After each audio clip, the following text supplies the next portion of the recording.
Hi, everybody. Thank you for being patient and joining me tonight. My name is Barbara Schwark, and tonight I am here to talk to you a little bit about time management.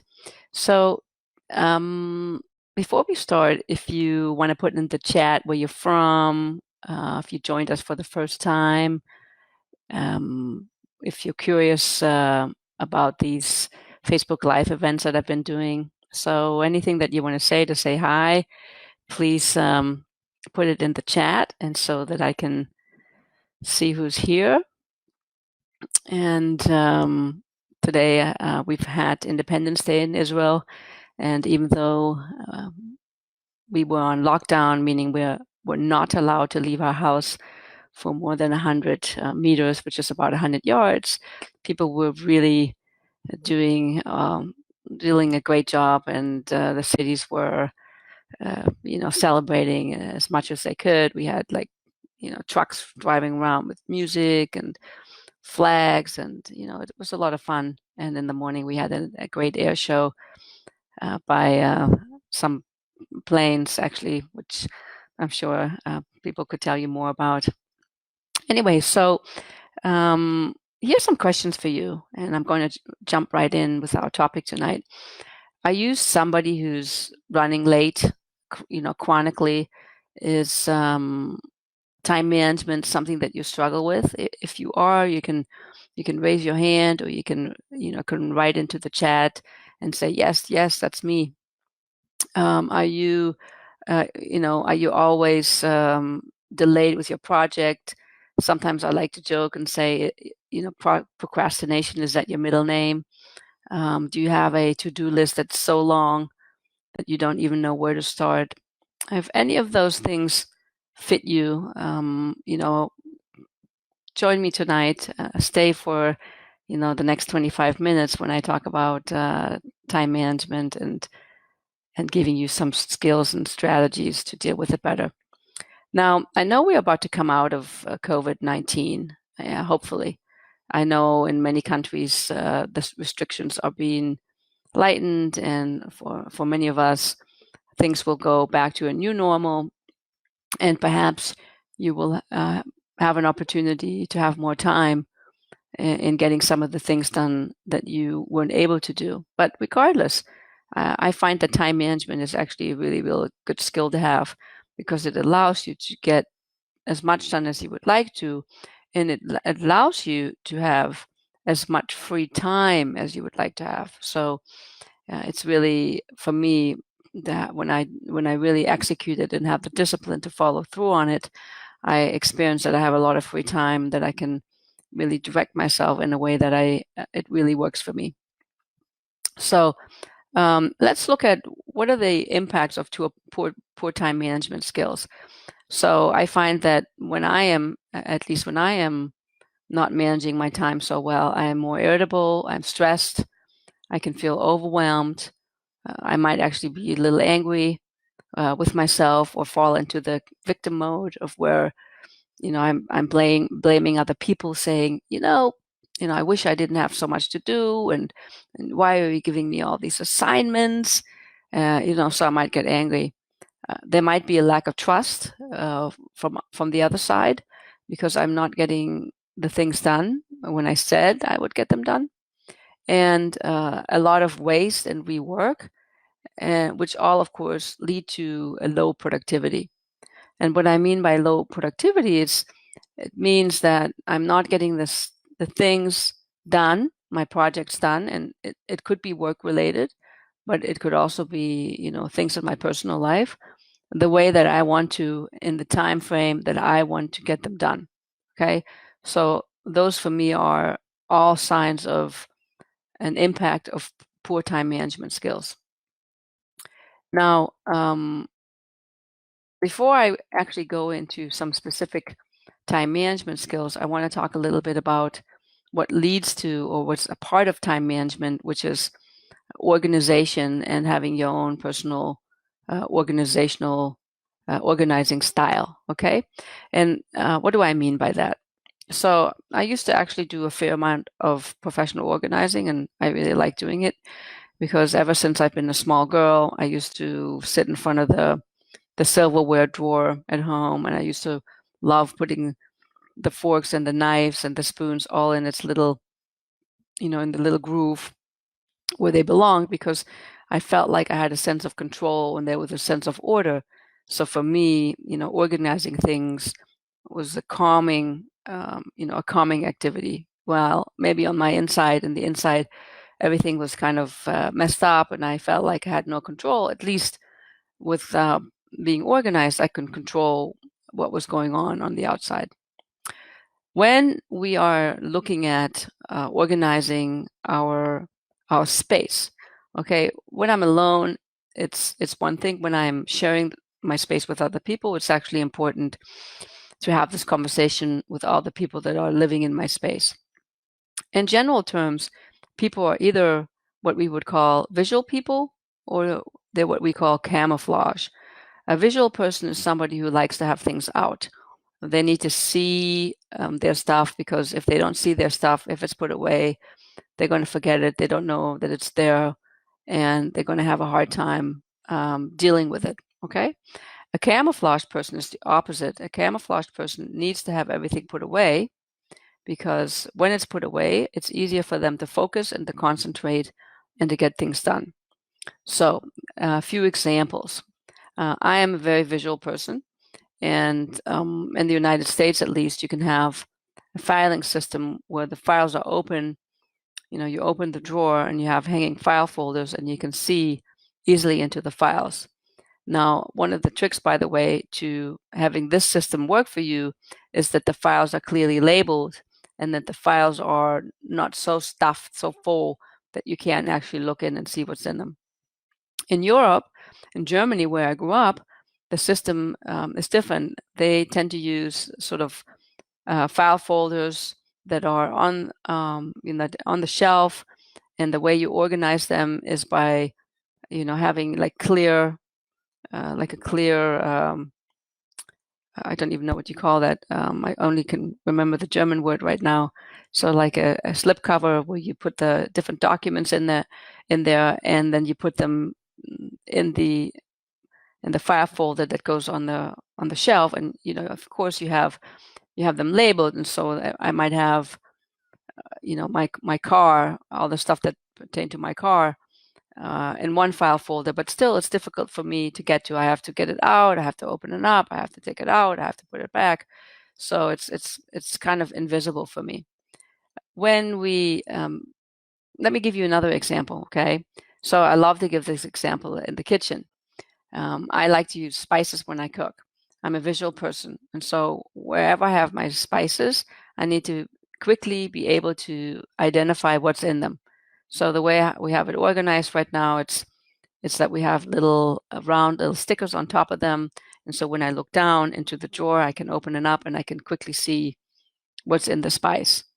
For some people, it's perfectly fine when the spices are in some sort of shoebox, and they can take them out, and they will take the time and the patience to find the right one. For me, that would be too frustrating. It would, I would be too impatient, and so I'd rather have them labeled so that I actually will use them. So when you are looking to organize your space, you want to keep this in mind. For instance, I used to have my bulletin board behind me, and I couldn't really, it wasn't really useful for me, because yes, I knew I had things on there, but I wouldn't really look back. Now I have it right in front of me. I'm sitting at my desk right now, and I can see, I have seminars that I want to attend that are written on there. I have a vacation schedule in Germany, and a running to-do list, and it's easy for me to see. And so I will be reminded of when I have to do what. And oftentimes I have a timeline, a date that's written next to the task. When you are living with somebody, you might want to have this discussion with them. First of all, I like to have my space pretty neat, and that might not be the case, for all the people that I live with. So, it's worthwhile talking about, so that there's no friction, to decide how we're going to keep the common space. I can do in my office as I please, but in the living room, in the bedroom, the bathroom, the kitchen, we might need to have some sort of compromise in terms of how we're going to organize the space. The same is true for any space that you share. If you share an office with somebody, or you share a conference room or anything along those lines, you want to discuss about what degree of clutter is okay and what kind of systems would you like. Okay, so oftentimes we're a little bit of both, so sometimes you will find that somebody is just a visual person, but you will also find that you're more visual in this area and you're more of a camouflage person over in this area. Okay, let me talk a little bit about the actual planning and why it's good to plan your day. There's a lot of research that indicates that when we plan our day, we plan our week, our month, our year, that we save a lot of time. The average says that when you spend 20 minutes on planning something, that you save about 2 hours for every 20 minutes.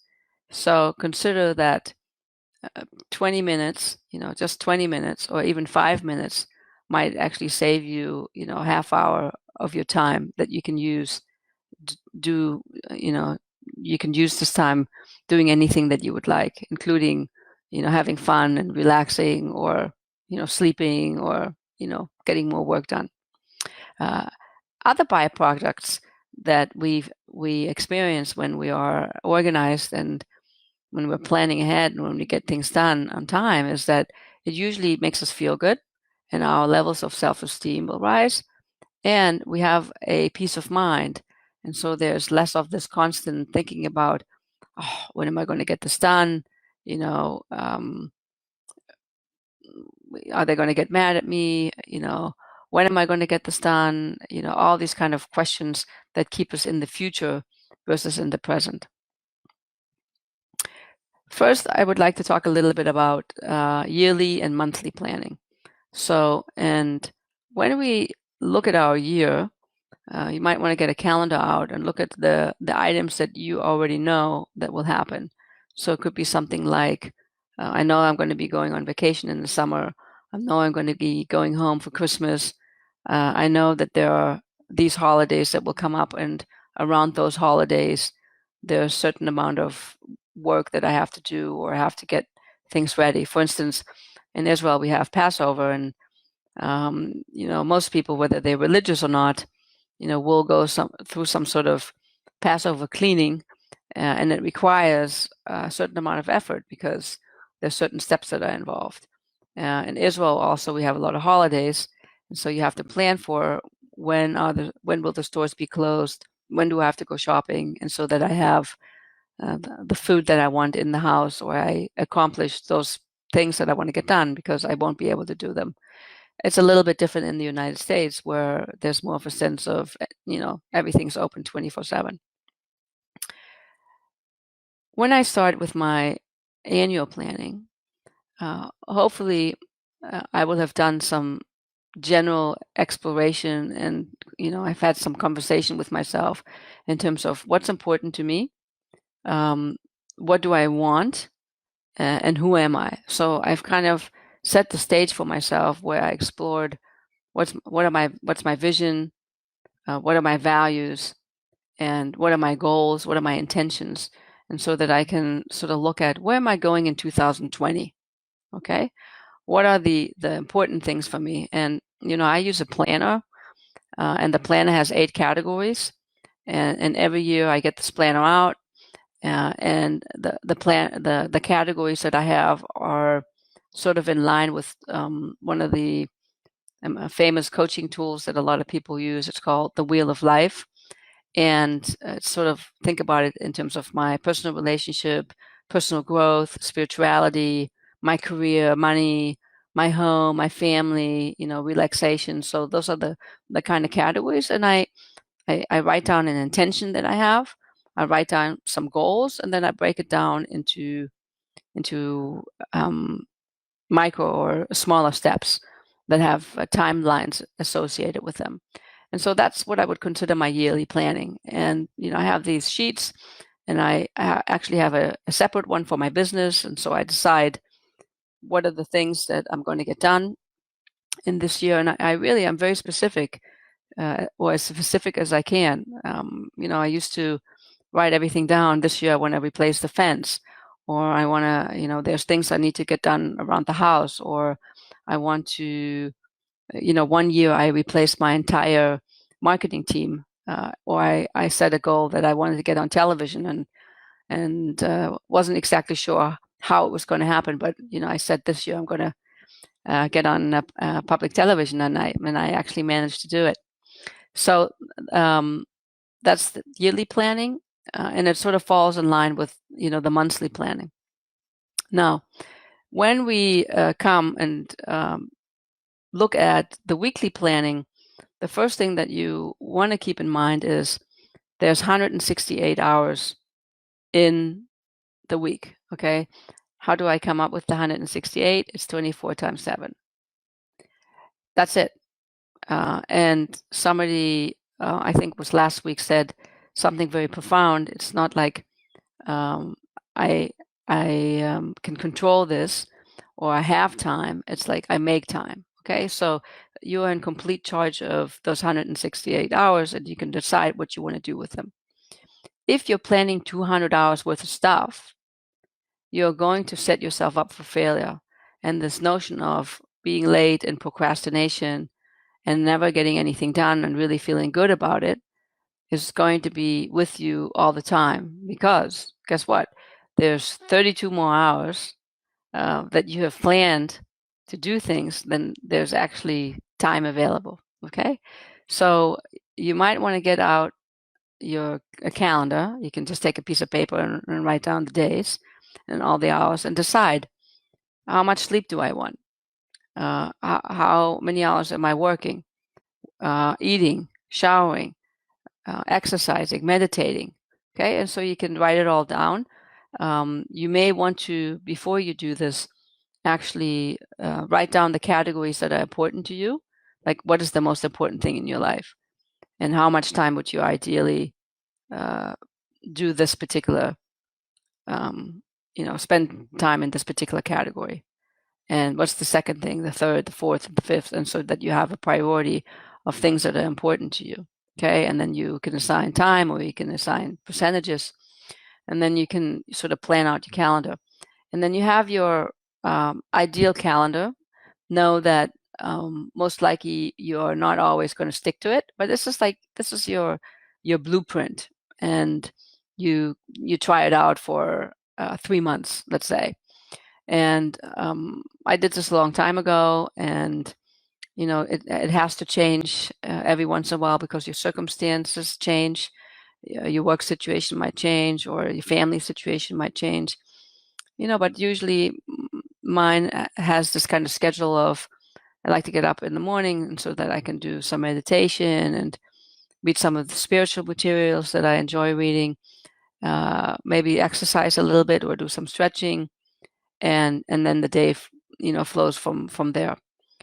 So I encourage you that before the week ends, that you actually, if you haven't done so, spend some time identifying what's important to you, and get out a calendar and start filling in some blocks, and so that you can look at what this might look like for you. Okay, so I think I told you all about the weekly planning. So actually, let me give you some additional tips. So when I am, so I've done my big plan, and I have my basic days. What I'd like to do every day, ideally at the end of the day, is that I look at what am I going to do next day? What am I going to commit to doing? I used to sit with my journal and write things in my journal. I don't do that so much right now. Actually, probably would be a good idea for me to get back to it. But you want to prioritize and look at the commitments. So when I look at tomorrow, tomorrow is my day where my partner goes to work, and we still don't have childcare in Israel. So my responsibility will be to be with him for the entire day. And so within that, I have certain responsibility of taking care of him. And then there are some maybes that I would like to get done, and so that I can figure out, okay, when could I possibly get this done? And I need to get them done in such a way that would involve him. Okay, so because I'm with him, and those are they're not my priorities. My priority is to take care of him, and then those are not commitments that I'm making. Those I would like to, if it's possible, it would be great if I could get this done. Now, it's important to make this distinction because inside of you, there's a part that keeps track of your commitments. And if you just lump them all together and you talk about them as if they were commitments, especially those I would like to get them done, then it will all show up as a commitment. And then when you didn't get them done, there is an automatic price that we pay, and the price is that the belief in ourselves, our self-esteem goes down a little bit. It's like, it's a little bit, we lose trust in our word. Okay. So, and by the way, the same is true for when we actually keep our word. Automatically, your feeling about yourself, your level of self-esteem will increase because you're saying to yourself, wow, look at this. Every time I tell myself that I'm going to do something, I'm doing it. It's more difficult to keep the agreements and commitments that we make with ourselves than the ones that we make with other people, because when there are other people involved, somehow it's easier, and we have a tendency to put ourselves last. Okay, let's go back to our daily scheduling. So ideally, I wrote this down in the evening, and I'm committed to being with my son tomorrow, and then I have these two, possible things, and then I have a commitment in the evening for attending a seminar between the hours of 8 and midnight. It's a long seminar tomorrow. So those are my commitments, and I'm clear about them, and I've written them down, and so I can plan my day around it. Okay, so there was just some beeping going on, and I wasn't sure what that was. So one of the things that I'm going to have a tough time with my schedule tomorrow, because I'm taking care of my son, is allowing for the unforeseen. So ideally, when we don't have to take care of our children or small children, as in my case, we don't want to schedule every minute, every 5 minutes in our day, because there are things that come up that you don't know about. And for some of you, there are a lot of things that come up that you don't know about. And you have a schedule where it's different all the time. Maybe in the morning is something, or you have a work schedule where sometimes you work in the morning and sometimes you work in the evening and sometimes you work at night. So you want to make sure that you have a lot of buffer so that you can deal with the unforeseen. Okay, so let's say I don't have to take care of a child, and I want to schedule the time that I'm completely in control of myself. I want to look at how much time do I have available, and I want to prioritize of what needs to get done today. And then here's the secret to getting things done. The secret to getting things done is to assign time values to the tasks that you want to get done. Let me say this again. It's to assign time values to the things that you want to get done. So if I have to write an article and I have to coach a few clients and I want to work on my newsletter, then I need to assign a time value. It's easy with my clients, okay? That's usually an hour. Maybe I want to have a little bit of a buffer, in case it takes a little longer. But with the article, this could be something that could take 10 hours. With a newsletter, it could be something that takes, I don't know, 15 minutes, or it could take 3 hours. The moment that I assign a time value to it, I am kind of forcing myself into a little box, and I'm doing this intentionally, and I'm telling myself, listen, I need you to get this done within this amount of time. This is the time that's allotted. I need you to get it done. Okay. And then magically, most of the time, it actually works out. And somehow, maybe I'm more creative that day, or when I'm writing, my words flow faster, or I'm looking for something. I was doing some research for an article that I'm writing about manifestation, and rather quickly I could find what I was looking for. When we really allow ourselves to have all the time in the world, we usually will take all the time in the world, and will allow ourselves to get more distracted. So assign time values to your task, and then minimize the distraction. And distraction, you know what those are. Distractions are, I am, on social media. I am, I am encountering something that's difficult that I don't really want to think about. And so I'm getting up, I'm getting something to eat. If you're working from home, I'm sure there's always a million things that you could do. Laundry. Oh, yes, right. I need to put the dishes into the dishwasher. Oh, I haven't called my mother. So, there's many, many, many, many, many distractions, and we want to minimize them. And one of the ways of doing that is to assigning time values to your tasks. Okay, and you want to make sure that when you plan, you prioritize again, that your tasks do not exceed your allotted time that you gave yourself to get things done. And best if you have a buffer. So if you have 5 hours, assign 4 hours, and so that you can have an hour to deal with the unforeseen, or in case something does take longer. Couple more things to say about the daily planning. Sometimes things actually happen and we can't get things done because, there was something that was more urgent that came up that I didn't know about.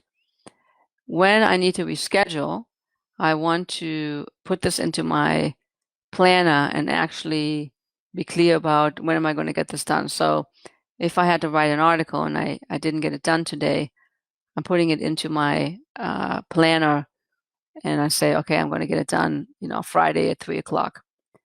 When I reschedule something twice, it now becomes a super priority. Okay.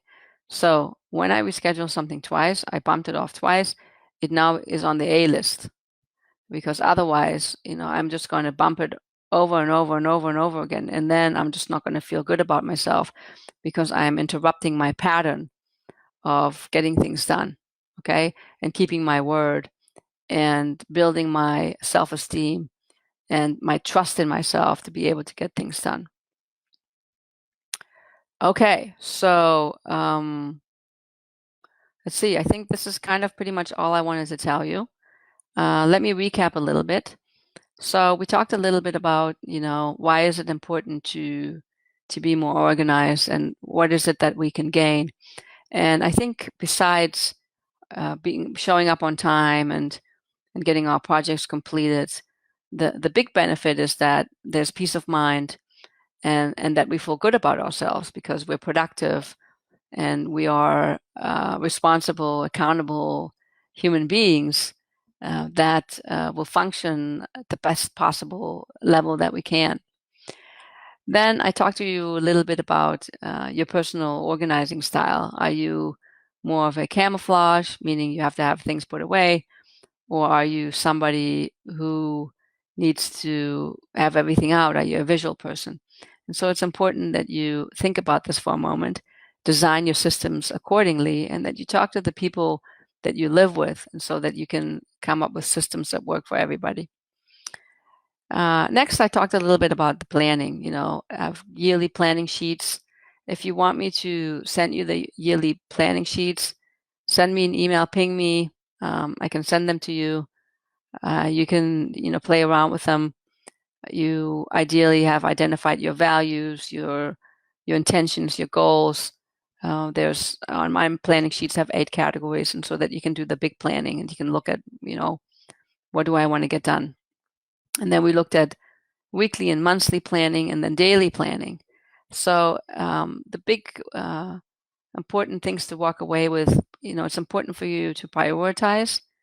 It's important to look at how much time do you actually have available, and then to assign time values, and so that you can fit things in.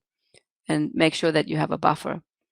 It's super, super important that you are, generous and kind with yourself, because if you're coming from a place of where you really not organized at all, and this is all new for you, you need to slowly ease into it. If you're already playing this at a high level, excellent. Okay, look and see how you can take these steps and refine what you're already doing. Last but not least, why I'm so into this is because at some point I realized that when I'm actually organized and I'm following my own little schedule that I set out for myself, I have the most time to do what I want to do. Okay, which, sometimes it's sleeping, and sometimes it's watching a movie, sometimes it's being with the family. When I am disciplined, it really gives me freedom to do what I want to do. So the key to making this work is that once you have actually established the recipe for yourself, that you actually follow it, because otherwise, why bother? So that's really all I want to share with you tonight. Let me know your thoughts. You can post on my Clear Intentions Facebook page how this worked for you. If there's additional questions that you have, don't hesitate to contact me if there's anything that you have questions about. I mean it when I say that we're all in this together, and whatever I can do to support you, it's really my distinct pleasure. So thank you and good night.